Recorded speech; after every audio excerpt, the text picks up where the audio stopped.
Millennial pause. Hello, how are you? And welcome to Traffic Paradise Radio. It's been a while since we've been able to actually do one of these because the internet has never been in our favor, but today it appears to be. So, hello and welcome to Traffic Paradise Radio. I'm Uno, and joining me today is Niamh. Hello, Niamh. How are you? I am very good, actually, especially after yesterday's race. It went really well, like surprisingly. I watched so much racing yesterday. It was fun. I thoroughly enjoyed the race. Can I just say your background is looking particularly lovely. If I did try and make a nice background for everyone, but my internet's not good enough for camera right now. So you'll just have to deal with my like Yuki avatar. But Niamh's looking fabulous and her background's looking fabulous. So that should entertain you enough for the duration of the stream. Yeah, as you said, great race. What was your highlight of the race? Well, there were a lot of things I enjoyed. Obviously, I think the highlight for me was probably just Yuki, but I thought there was some good racing. I did get quite bored in the middle, but I was building a Lego kit at the same time, so I kind of got chilled out by that. I'm not even joking. I managed to build 2 Lego kits during the F1 race, and then I was watching the IMSA race because Logan Sargent made his debut, and I built a further 7 in the 6 hours that the IMSA race was on for. So I built so many Lego kits yesterday, which So Niamh has some money clearly for all those Lego sets, but bless they're her. all old ones. It was all Disney Princess ones from when I was like 5. But I don't have all the pieces for it. I was thinking, yeah, you're building like F1 cars or something.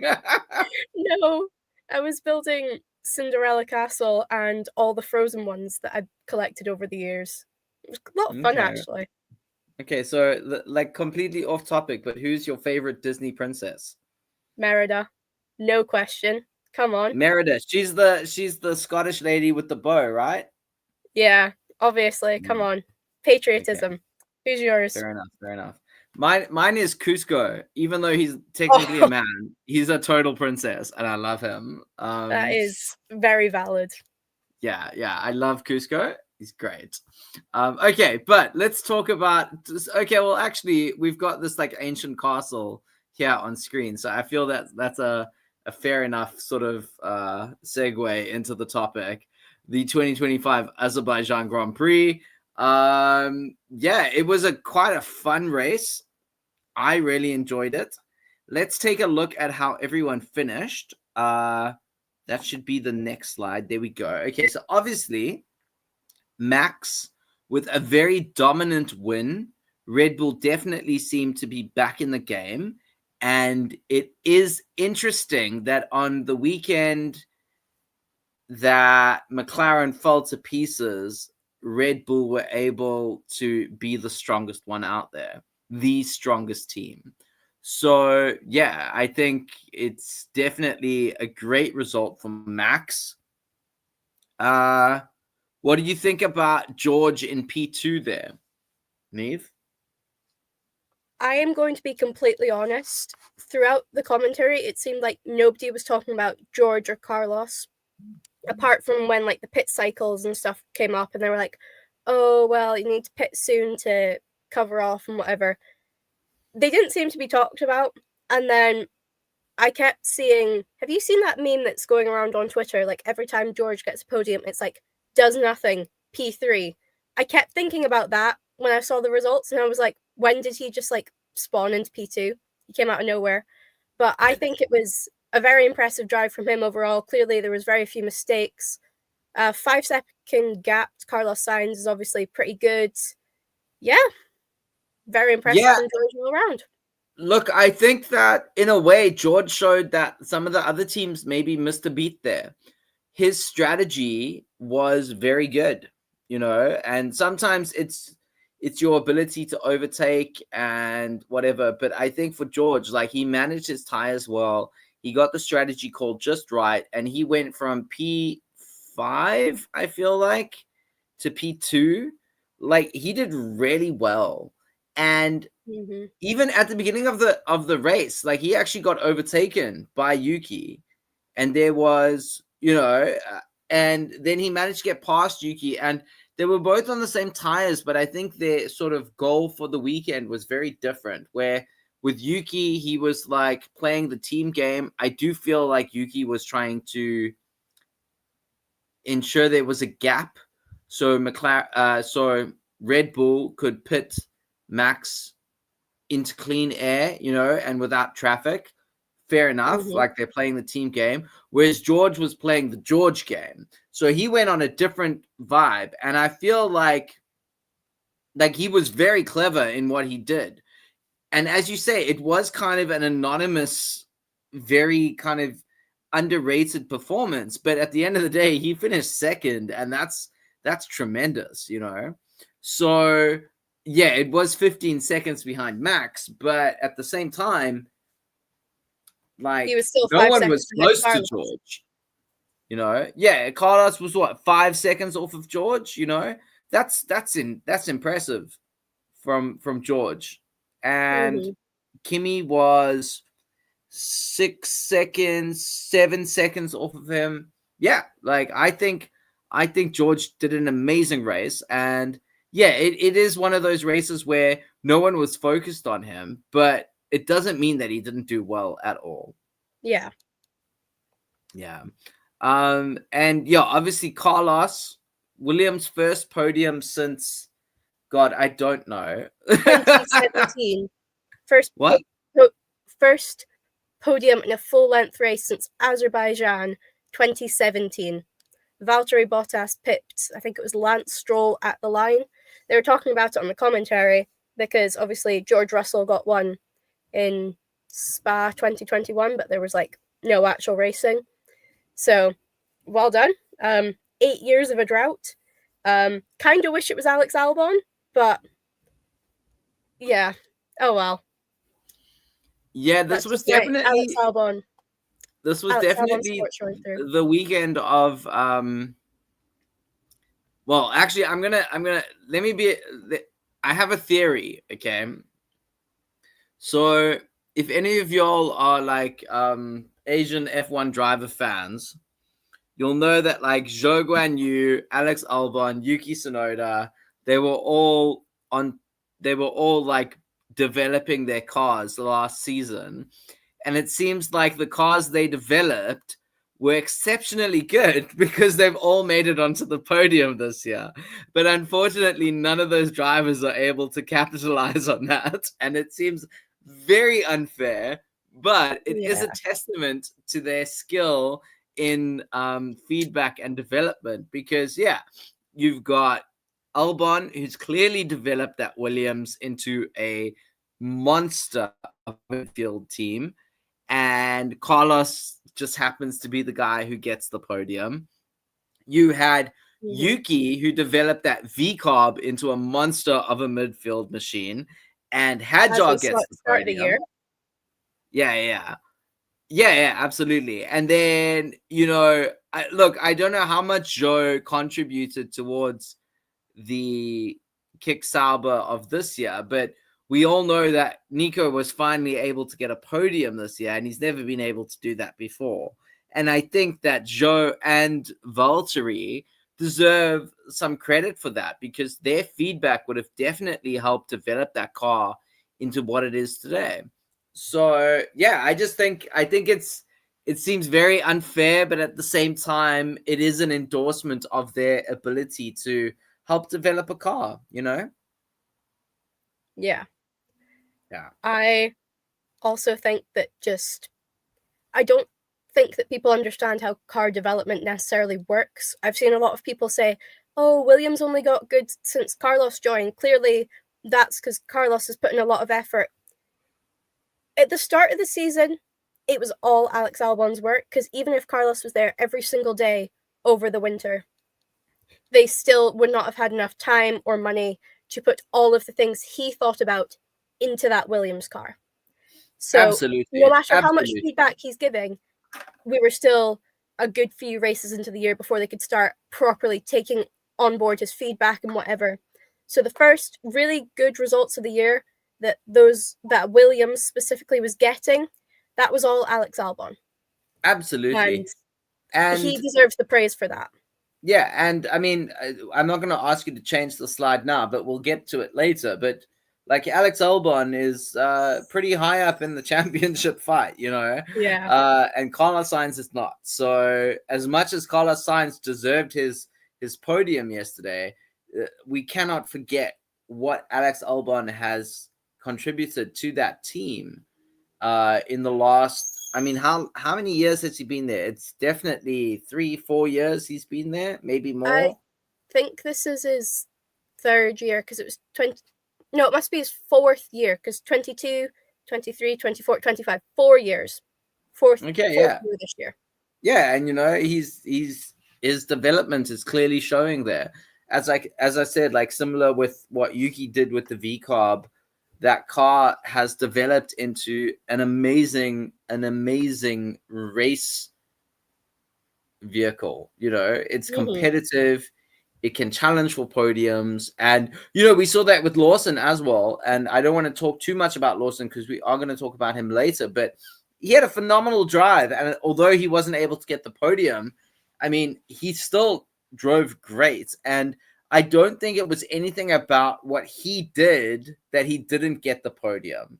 It was more about what George Russell and Antonelli and Mercedes did in terms of strategy that allowed them to sort of usurp Lawson's potential podium, shall we say. Yes. But we won't go into that now.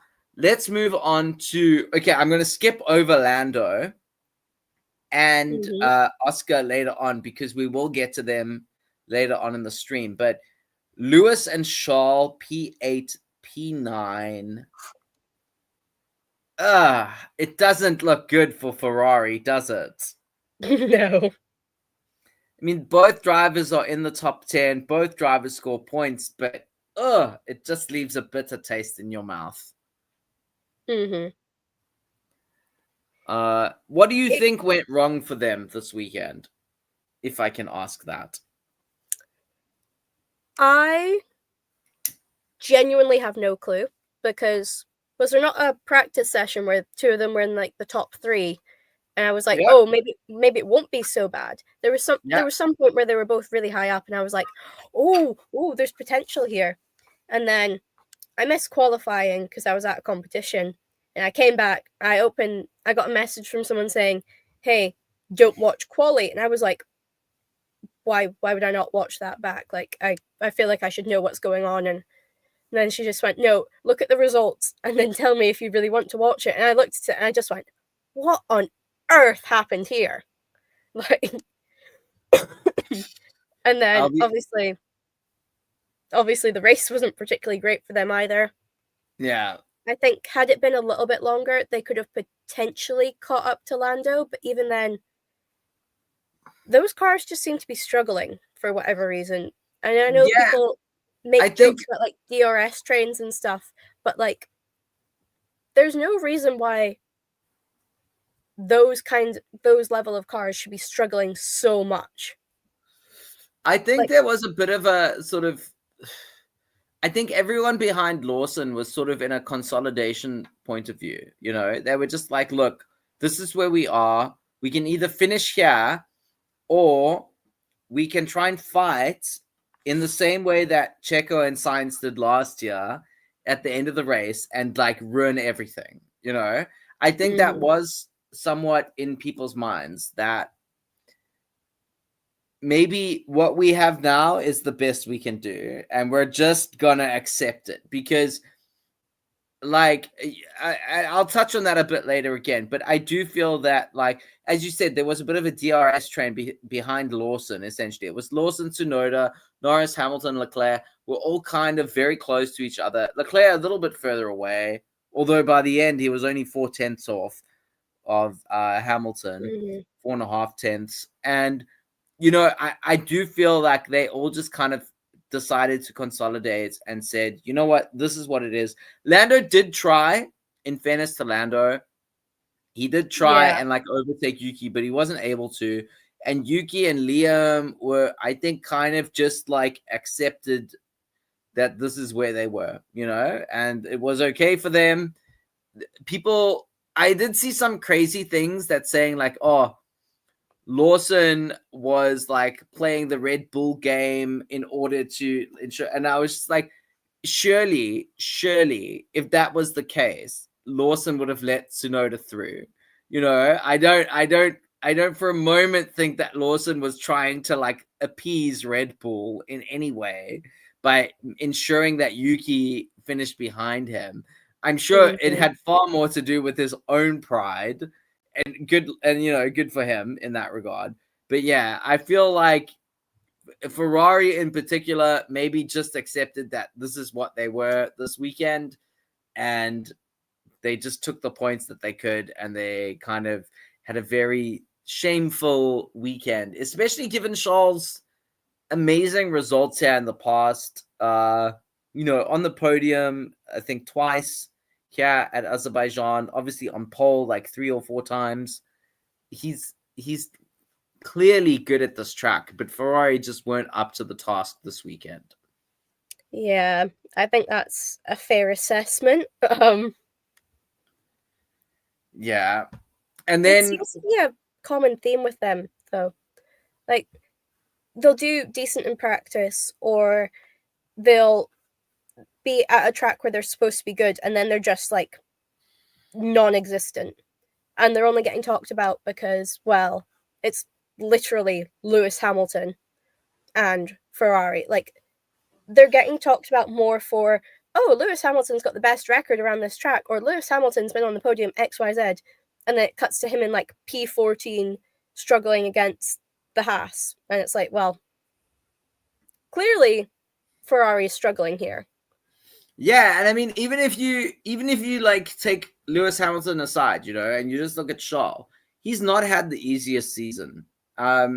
We would expect him to at least have a win by now, and he doesn't have that, and that clearly shows that Ferrari has missed a step somewhere. Williams are able to get Carlos Sainz on the podium. Sauber are able to get Nico Hulkenberg on the podium. Racing Bulls are able to get Isaac Hadjar on the podium. But for some reason, like Ferrari struggling to get 7-time world champion Lewis Hamilton onto the podium. Like, Ferrari's clearly having a bad season. It's very clear. Yeah. I just want to mention, maybe you can, if you can put Caitlin's message in the comments on the screen. I don't know how late I am to that. Oh no, it just happened now. Ferrari's quali strategy for Lewis was so weird. I'll be honest, I don't know what their quali strategy was for Lewis, I'll be honest. But the results clearly show that they didn't 100% know what they were doing. It is what it is with Ferrari, unfortunately. Hi, Caitlin. Caitlin, her third message is hi, guys. She said a few things before that. But hi, Caitlin. Thank you for joining us. And yeah, I mean, it is what it is with Ferrari. It's very disappointing. I hate seeing Ferrari like this. It's just, Ferrari should be challenging for wins, for podiums, for championships, and they're just not. And it's very sad. They left him on old tires. Like, that just sounds stupid. Even I can tell you that, and I know nothing about strategies. But not so fun fact about Lewis Hamilton. He is about to become the Ferrari driver that took the most time to score a podium with Ferrari within the next couple of races. I think it might be, if he doesn't get a podium in Singapore, he'll either have matched like the longest non-podium streak, or like be leading that now, which shouldn't be happening. If you can get some of the other drivers onto the podium very quickly, you should be able to get Lewis Hamilton onto the podium. No, absolutely. Okay, so let's move past the one Italian team to a bit of the other. We've got Isaac Hadjar in P10. What I thought was quite interesting is that the race, the F1 publication, the race, not the actual race in Azerbaijan, but the the website called The Race. They put Isaac Hadjar as a loser this week, and I thought that was quite interesting because, yeah, he got a P10, he got a point. You know, every point counts when you're in the midfield, but it did seem like he was very far off of what was the potential for his car and potential for like the Honda engine, for example. He was the fourth in the Honda family or the Red Bull family, whichever way you want to look at it. Not the greatest weekend for him. But in fairness, quite far ahead of the guys in P11, P12. Mm-hmm. So kind of in his own little realm there. But yeah, I just thought I expected more from him this weekend. Yeah. I'm surprised at his result there. I would also agree with that. However, I do want to point out that Isaac Hadjar is a rookie, and a bad weekend for him now is P10. Like, we need to put that into perspective sometimes, because it's obviously very easy to go, oh, he's got a podium, he should be up fighting for podiums every single weekend. Realistically, that's not going to happen. A P10 would be brilliant for the likes of Gabriele Bortoleto or Ollie Behrman. Isaac Hadjar is genuinely my F1 Rookie of the Year, and I don't know if he'll get the overall FIA one, because I know that Taylor Bernard over in Formula E also had a ridiculously successful rookie season, but I sincerely hope that Isaac is considered for that, because obviously a podium and his consistency, he's by far been the best rookie outside of, given Kimmy. Kimmy is not really in the argument as far as I'm concerned, because obviously he's in such a superior car to the other rookies, but Isaac has been the one that has impressed me the most. Yeah, so Caitlin, two interesting comments there. She says the hydraulic issue, I'm assuming she's talking about Isaac, that Isaac had at the start of Isaac's struggles, maybe. So Alan Permain sort of indicated that that was no longer an issue, at least at the beginning of the race. Before the race started, he's like, if they can get it sorted, like, it should be fine. And then they got the car sorted, and I don't think it contributed to his performance in the race. Perhaps it was something to do with quali, you know, that could have been an issue during quali that they weren't quite aware of yet, and that might have affected where he ended up, sure. But I think, Caitlin, you say this is my bias, but I hate the bias the race seems to have against Yuki, and I would agree, but this week they did put him as a winner. So they did acknowledge his success. Yeah, they did acknowledge him this weekend. So I will give them that credit at the very least. But I just want, okay, we've spent quite a lot of time here, so I just want to quickly go down the P11 to non-classified order. We've got Gabriele Bortoleto in P11, who I think is also a contender for Rookie of the Year. I think he's doing very well. Ollie Behrman in P12, having a very strong weekend. Unfortunately, not in the points, but, you know, P12 is a decent job from him. Alex Albon, P13, considering where, like, it started for him, I think he did well, but he did have that awkward contact with Colapinto that was just really unnecessary. So he does look a little bit it gave him a 10-second penalty, so... Yeah, he's definitely the ugly stepsister of Williams this weekend, especially when Carlos is on the podium. So we expect more from Alex, but I'm sure he will come back again. And then we've got Esty. Esty just had a terrible weekend. He also had a really weird strategy. He started on hards and then pitted for mediums on like lap 1 when Oscar brought out the safety car, and then did like 30 odd laps on mediums. And then the whole thing was just weird. I don't understand what they were thinking. It would have been different had they started him on, say, softs or mediums and then gone to the hard. But, like, the whole thing was just kind of stupid, in my opinion. Yeah, look, he started from... tire management. Yeah, he started from the back. Hearts were doing a let's see what will happen. Maybe there'll be a safety car we can take advantage of kind of situation. I think for him to finish P14 after being essentially last is basically all we can expect from him. You know, I think he tried his best with what he was given. So fair enough. Fernando Alonso, I mean, not to make the rookie joke, but rookie error in following Oscar Piastri with the false start. Like, don't expect that from him. Nico Hulkenberg, also very anonymous. Lance Stroll, very anonymous. I And don't then think I heard the two of them mentioned at all across the no, entire the only broadcast. time Fernando was mentioned was because of his false start. He had a very anonymous weekend. And then the Alpines we'll talk about later, as well as Oscar Piastri. So let's move on to the championships.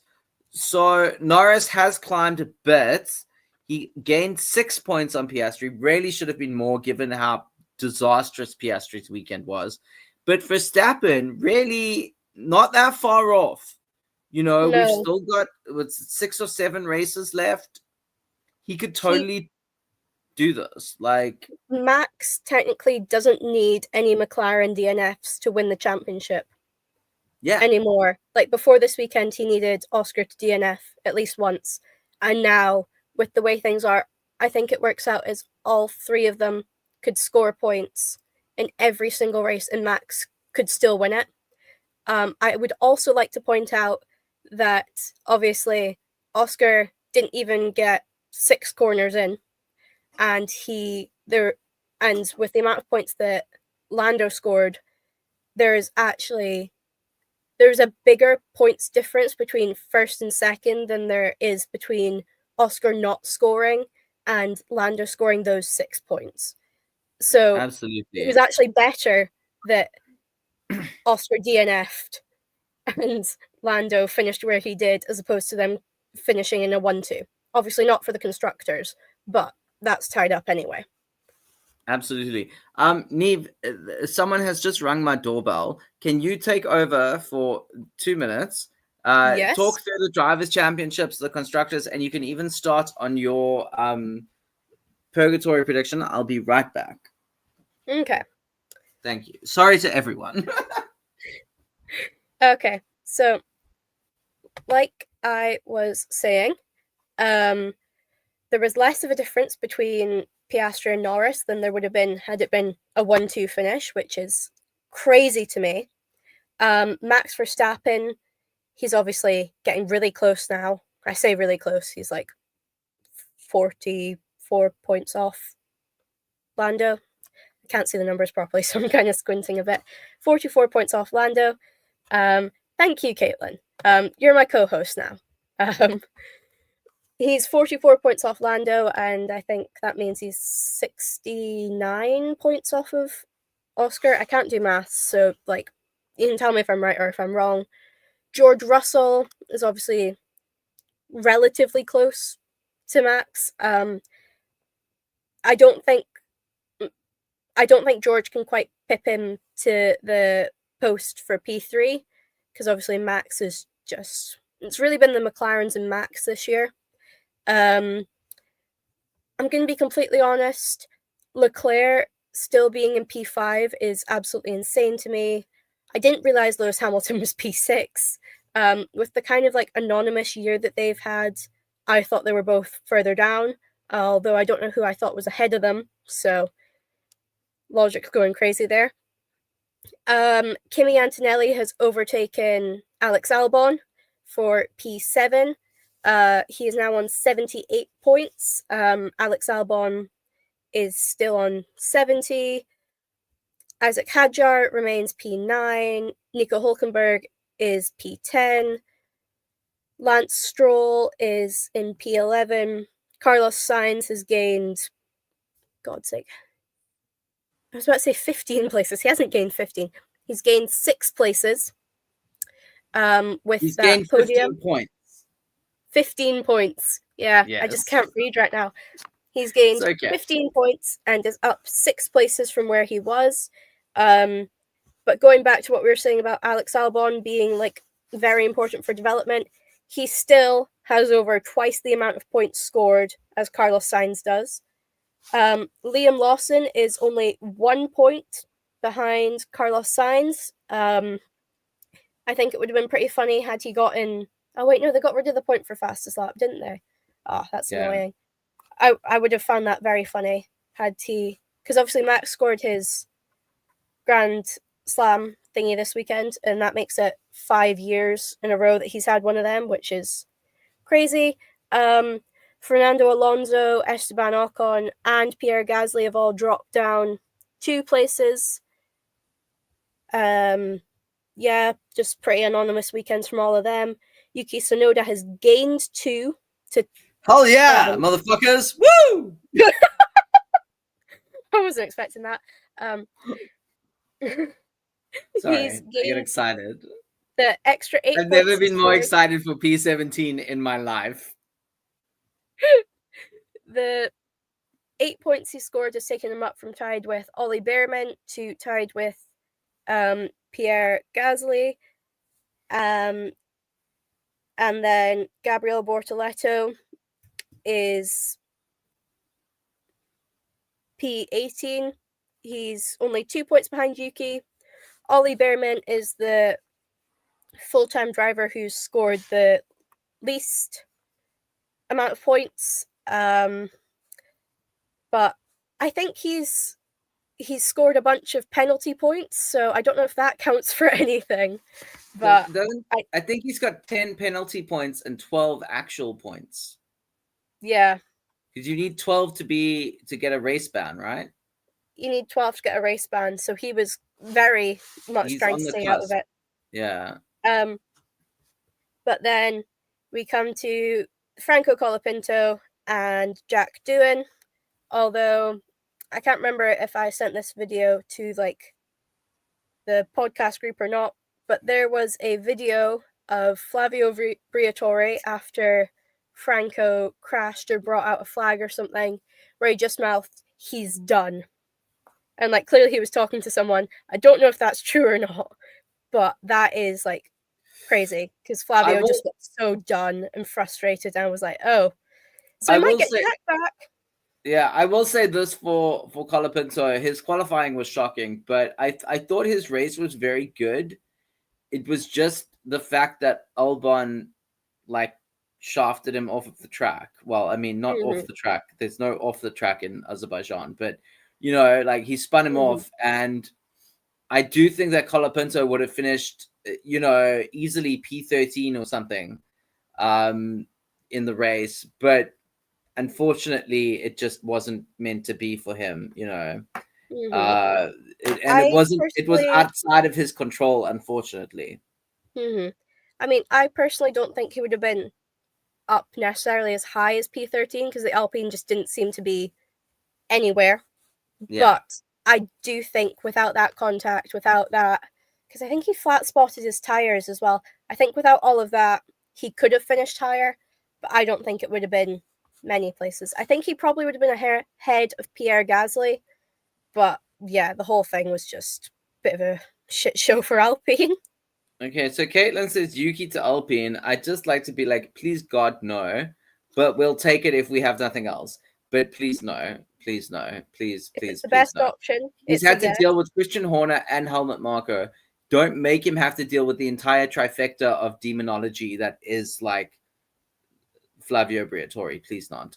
I don't want that for him at all. But we will take it if there is nothing else. We will.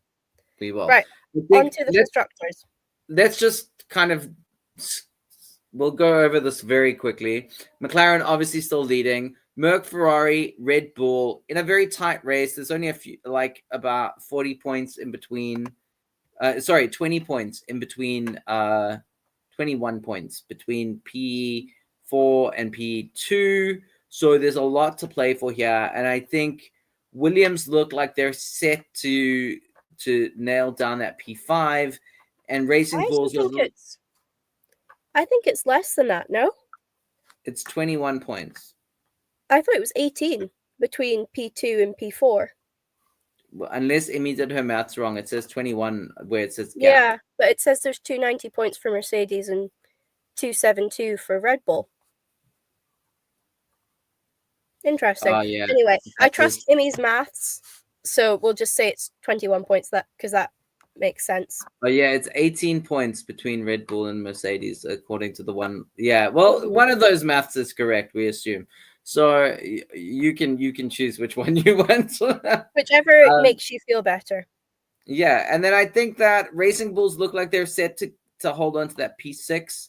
Aston Martin and Sauber look like they could have a bit of a fight for that P7 spot, and then Haas and in P9 looks about settled, as well as Alpine in P10. So not much movement here, but definitely. Oh, actually, no. Mercedes moved ahead of Ferrari. That is quite a bit of movement.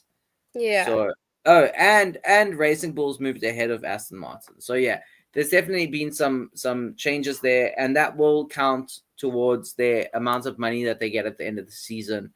Look, no one's going to challenge McLaren right now for the championship constructors. So yeah, it's all about how much money they can ensure for themselves for the next season. Really. Mm-hmm. Okay, but Niamh, let's move on now to Purgatory and Paradise, because we've spent quite a lot of time on this. So who have you gone for Purgatory this week? So my Purgatory is the entirety of the McLaren F1 team for Valid. several reasons. Valid. Obviously, Oscar, yeah, crash in quali, crash, turn 6, bad start. Like, he jumped the start, tried to pull himself back or something, went into anti-stall, dropped to P20, had 2 people in like 4 corners, and then went straight into the barrier. So that was just absolutely awful for him. Lando also couldn't properly get there in quali from the sounds of it. There was a yellow flag during one of his runs, and so obviously he couldn't quite do that, but then he had another one which was perfectly fine. He just couldn't get a decent time down. Obviously, when you're trying to fight for a championship, you need to be consistent. You need to be able to capitalize on your rival's misfortune, and you need to be able to just go out and perform, like, even if the car's not feeling great. Obviously, Lando in the race only scored 6 points, and I've said it about 20 times by now, but I'll say it again.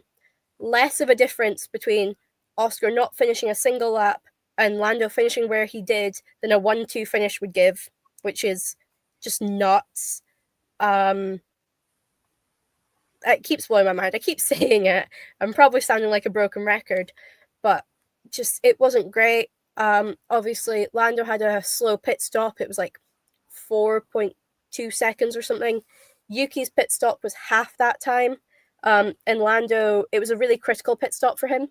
He needed to get out in front of someone. He ended up coming out behind them, and that just screwed up his race.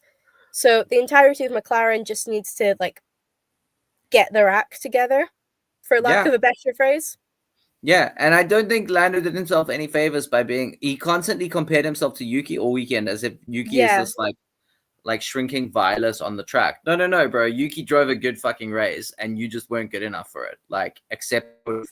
Don't be like, oh my god, if even Yuki's doing well. No, bro. Yuki is a good driver. He's just had a terrible car, and now that the car is better, and we can see that with Max, and now Yuki's finally getting like the same parts as Max. Yuki's performing as well. Yuki was simply better than Lando Norris this weekend, and Lando needs to accept that. It wasn't down to like the Red Bull being better only. Yuki defended like a madman, and Lando was behind him the entire race. There was no point where Lando even came close to overtaking Yuki, except maybe in those final few laps. And even then, the only time I was worried was on that last lap, and that's because Lando was like 0.7 of a second behind. And even then, I was watching like very intently for the last 3 laps, and I was like, well, Lando's not going to do it. And then it was like 0.7 of a second with the 1 lap, and I was like, well, good luck. It's going to take something really stupid, like an engine failure at this point. And then I thought it, and I went, oh my god, I'm going to jinx Yuki. I'm just going to stop thinking right now. But yes, that whole thing with Lando was with him talking about Yuki and being like, oh, even Yuki's doing well. That, to me, he could have just been saying, oh, well, like, everyone knows that the second Red Bull seat isn't that good. But the fact that he kept saying Yuki instead of Red Bull kind of implied to me that he was thinking, oh yeah, Yuki's not that great a driver, which, like, You can think that, but don't go out and say it in all your interviews. Yeah, bro. Like, that was just getting on my nerves. Yeah, it was just so unnecessary. So I think absolutely valid purgatory nomination. Oscar did poorly. Lando did poorly. The team did poorly. They deserve their bad week, honestly, because just not good from them. But I'm gonna go to the other end of the constructors championship. Yeah, Caitlin says every tongue that raises against Yuki will fall. Absolutely, 100%. Thank you, Caitlin.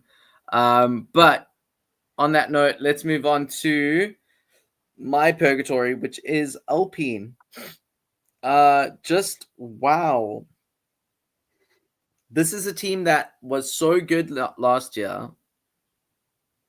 Yes, they started off poorly, but their development was so good.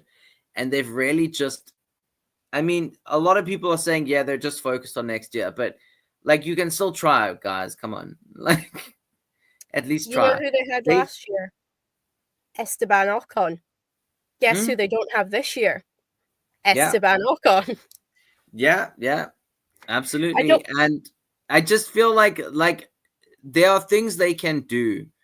They are unimaginative with their strategy as well. And, you know, when you are a backmarker midfield team, you've got to try different things. And it just doesn't feel like they are. It just feels like they've just given up. And it's very sad. This is the last time they're going to have the Renault engines. It's definitely like an end of an era, and to see them go out this way, it's so pathetic and sad.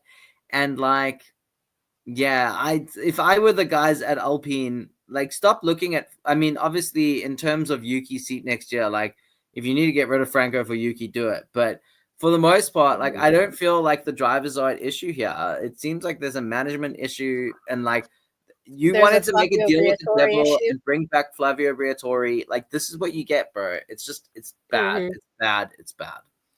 So yeah, I think it's time to move on now. Let's move on to happier things. So to McLaren and Alpine, I forget what I'm usually saying. You're going to hell. Get better.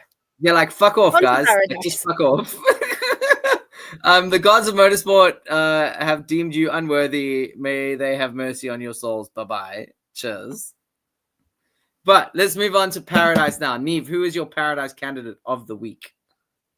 The one and only Yuki Tsunoda.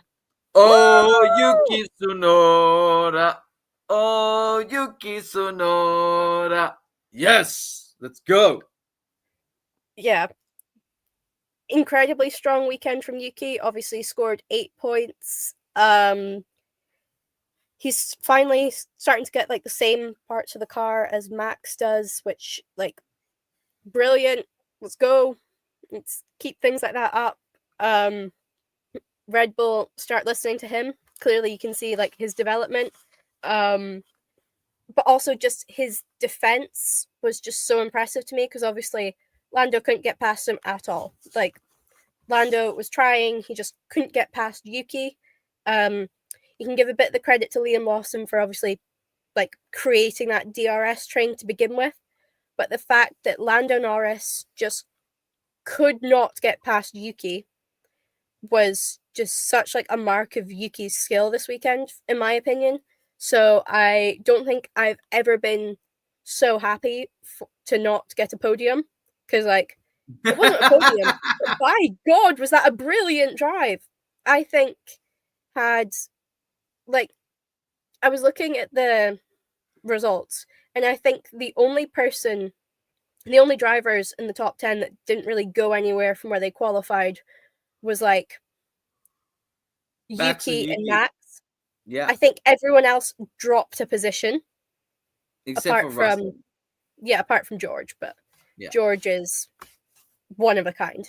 But yes, I completely agree with what Caitlin's saying. I hope this inspires them to consider keeping him. I hope that they give Isaac Hadjar more time to develop, because obviously we saw what it did to Liam Lawson. We've seen what it's doing to Yuki. We've seen Checo struggle, and Alex Albon, Pierre Gasly. You can even argue all the way back to Daniel Ricciardo. That second seat has been just not great. But I think Yuki's finally getting the chance to show his potential. Even if not for Red Bull, then for other teams like Alpine to consider it, or Aston Martin to consider taking him on as a reserve for a year, because obviously Fernando Alonso was saying, oh, if the car is good, I might retire at the end of 26 to go out with like a good car, so I'm not feeling like, oh, I need to like have a good car. What if I'd stayed another year? So if that does happen, I sincerely hope that even if not just for the Honda connection, I think Yuki going to Aston Martin would be a great career move, because guess who they have? Adrian Newey. Brilliant. Even if the engines aren't great, I believe in his aero. So. Yeah, absolutely.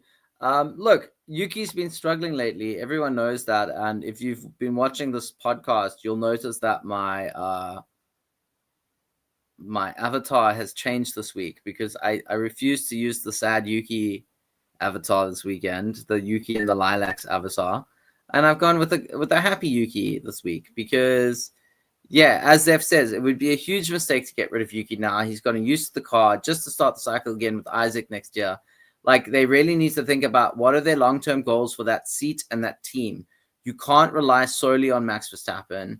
We've seen that this year, like relying solely on Max Verstappen, and last year as well. It's cost Red Bull tens of millions of dollars, possibly more, like hundreds even, and it's not a good look when one driver can do so well and the other driver is constantly on the back foot. And like, I believe that the Yuki dream is still alive and well, and I also feel like I think the best is yet to come this season from Yuki, and we're going to see some amazing things.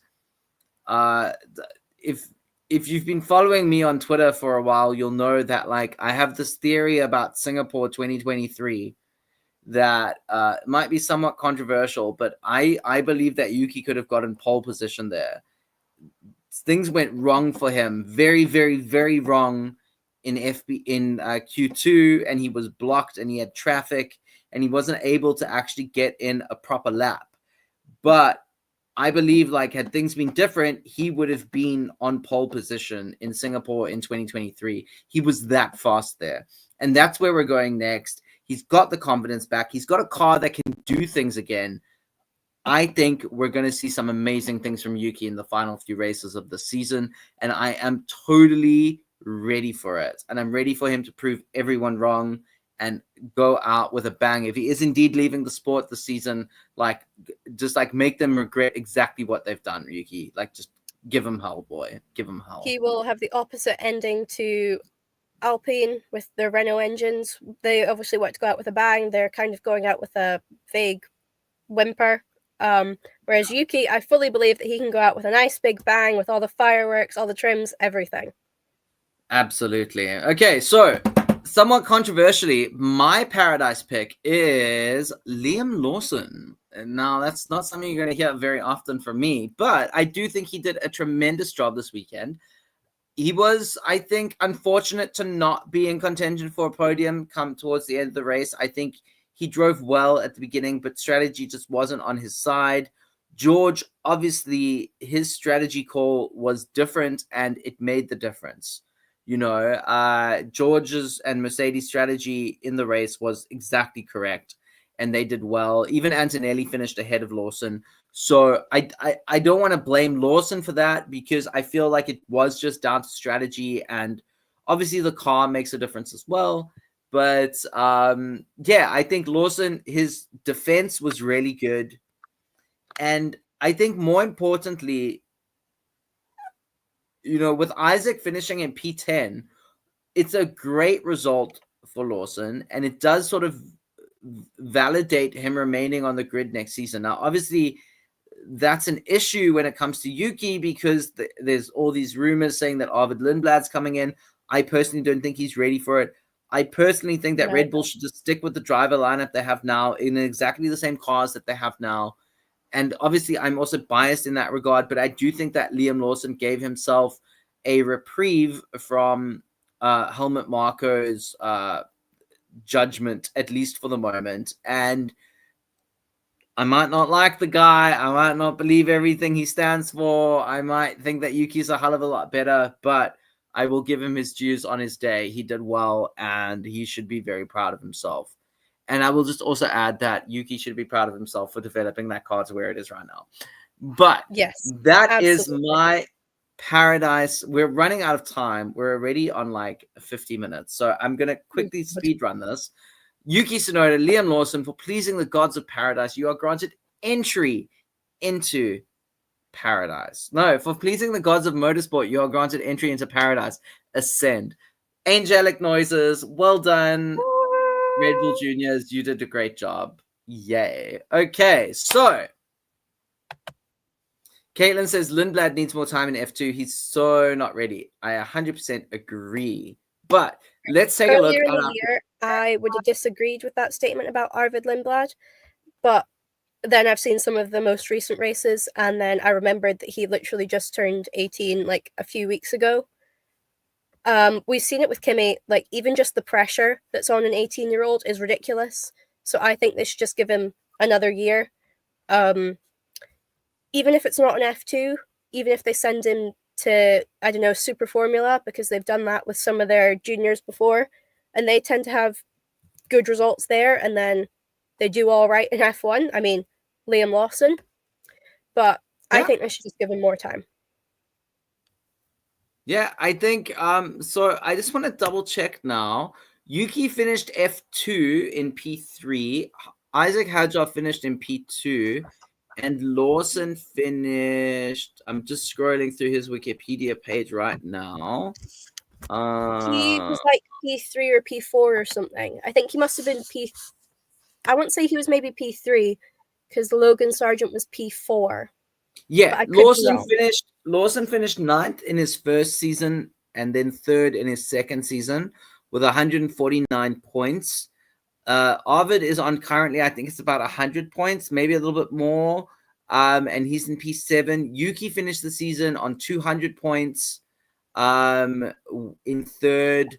Like Isaac finished second last season. I don't feel like Arvid is nearly at their level as to what they were when they came into the teams. And I do think like another year for him will definitely benefit him and give him time to develop into the driver that he surely has the potential to be. Yeah, I also think the F2 grid this year isn't as competitive as it was for them. Like, Yuki was obviously 2020. He was racing against Callum Ilott and Mick Schumacher. And then there was also like Felipe Drugovich and Robert Schwartzman, all these like really high-class drivers that have gone on to do great things in other series. They were all against Yuki, whereas this season, currently the person leading the championship, I don't know if he's still leading it actually, but anyway, Richard Verschoor is in like his 5th year of Formula 2. So yeah, I don't think Arvid's done enough to validate a promotion to a Formula 1 team just yet. And he's young. Like, give him time, bro. Just give him time. He's got time. Yeah, 100%. Okay, so predictions recap. We did terribly this week. Absolutely terribly. Niamh, how did we do? So, I'm supposed to say the thing. This is our predictions recap of the 2nd annual Traffic Paradise Radio Predictions Competition Points Championship thing. Niamh, take it away. So, for pole position, we were all very, very successful. 6 of us predicted Oscar, and Uno was the closest and predicted Lando. And like I mentioned earlier, Lando did not exactly do well. No, but my prediction was a lot closer than everyone else's because everyone else was even more wrong than I was. So I will take that a lot win. Closer, and it's literally like 2 positions. Anyway, our P3 was equally successful. Yeah, we had sneaky Kimmy in there, 2 Maxes, 3 Maxes actually, 2 Georges, and then Tay predicted Lando, and none of that happened. Strangely enough, P2. in that P3 podium, Tay's the furthest off. Like Russell was 1 away, Max was 2 away, and Kimmy was 1 away on the other side. We were a lot closer than Tay got with Lando, which is surprising. Really is surprising. One would expect Lando to be on the podium, but he wasn't. So, well done to the rest of us for even thinking a little bit outside the box there. But we were all wrong ultimately. So, yeah. And then P2. Woo! Go Kira. Predicted George. The Mercedes. I was about to say fanaticism, but that's what I would say for Ferrari. The Mercedes, whatever, clearly coming through. The rest of us, other than Tay, had all predicted McLaren. I would like to say that Uno and Immy were the most wrong there. If we're playing that game. And Tay was the least wrong. And if you look at who I predicted to win, I was correct in the fact that he would finish ahead of Oscar. So, but yeah, we were bad. It was a bad week. It was a bad week for the papayas. And we had a grand total of 0 correct predictions for first. So, but out of the potential for pole, P3, P2, and P1 across all of us, there was 1 correct prediction. But I was closest for first place. Thank you. I will take that win. Sure. Okay, let's go.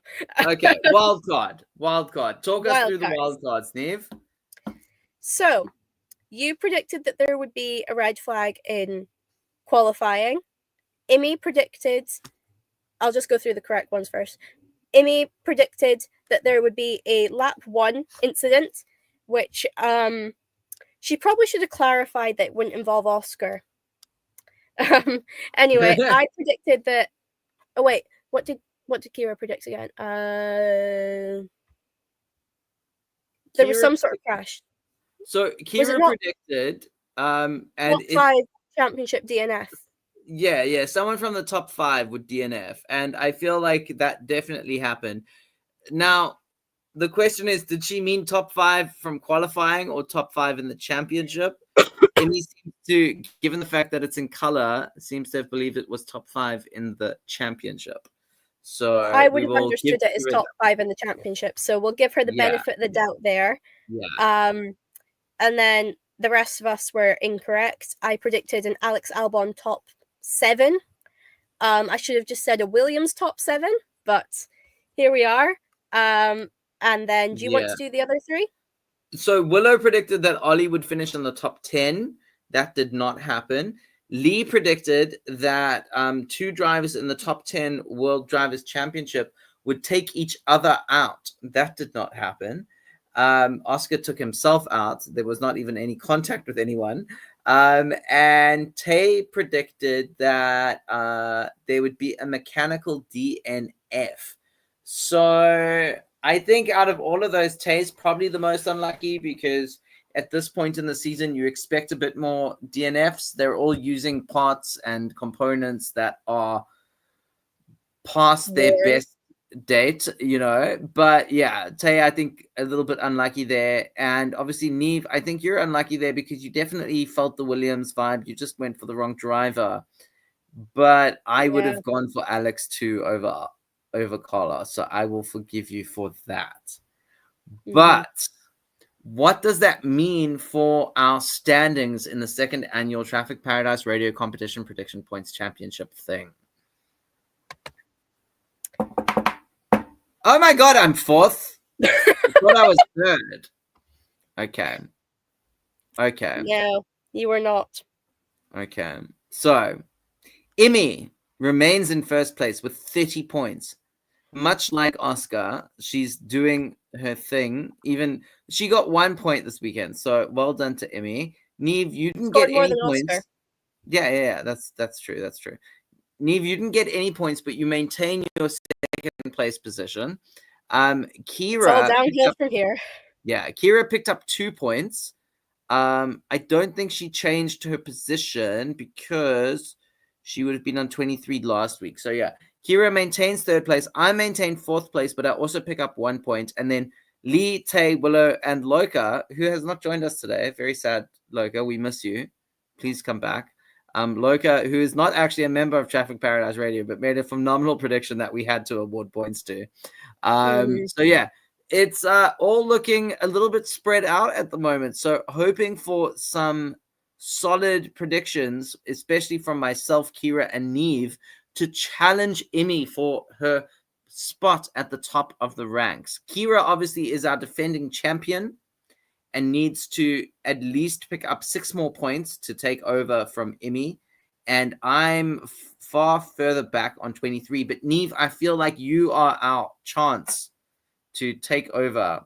So I do hope that you put a lot of thought and consideration into your predictions for the next race in Singapore. I was about to suggest that we maybe pull a McLaren. You know how people keep accusing them of like sabotaging one driver.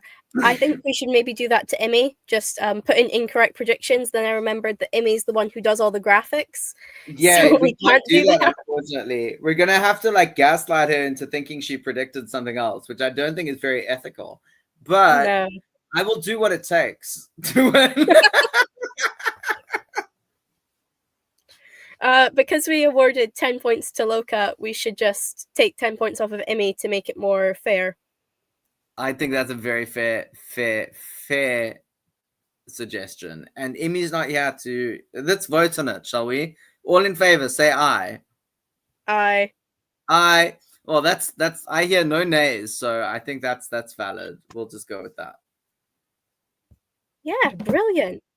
Immy's going to have a heart attack when she watches this back. Anyway, Immy started university this week, so good luck to Immy at uni and have a fabulous time and enjoy all of the fun that comes with university. I know I thoroughly enjoyed my university experience, and I hope you do as well. And we hope that you will join us again soon. But that is the end of our 2025 Azerbaijan Grand Prix reaction episode. We actually got through without any internet connection issues. This has to be the first time ever.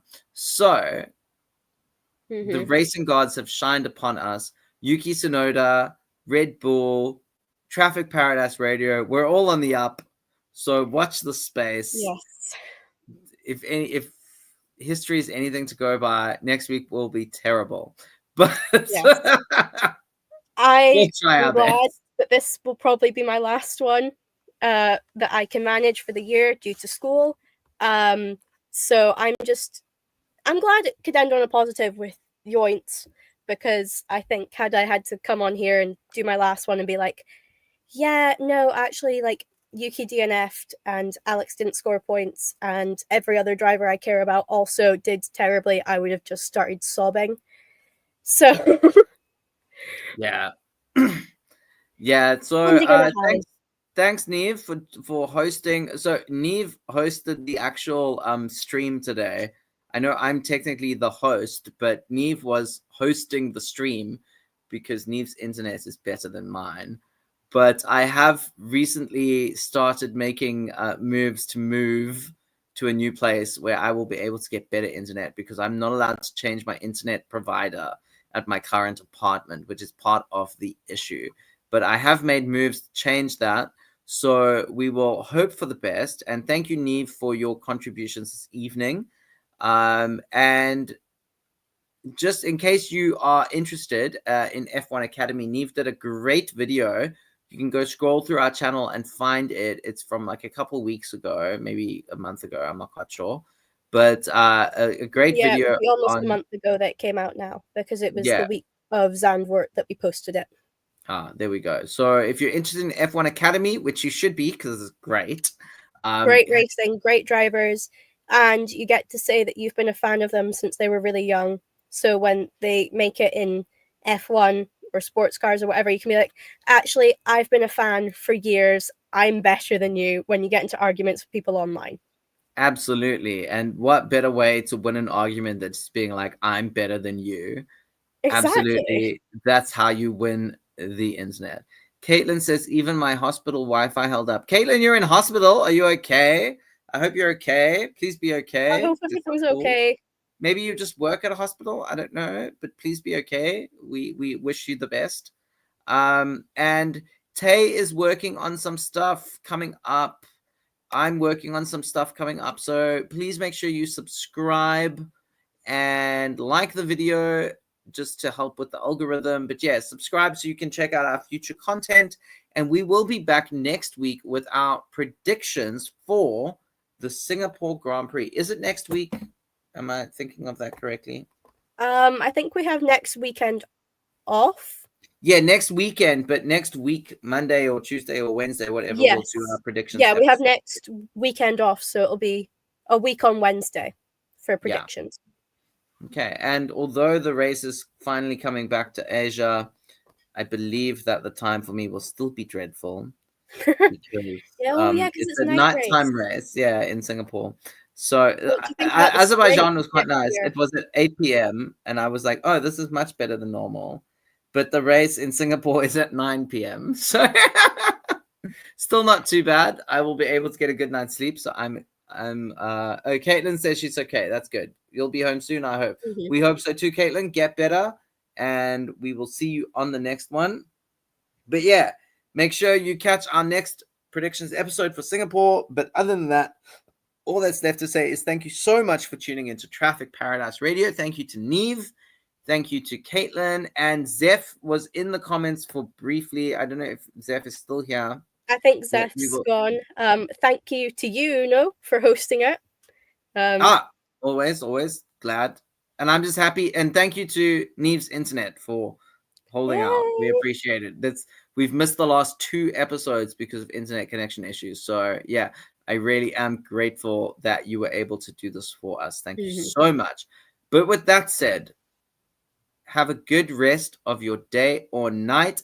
Niamh, this is your first time doing it, but please click the end stream button after we have both said bye-bye. Bye. You might have to click it twice, by the way. There's 2 buttons. This is a lot of pressure, actually. Bye.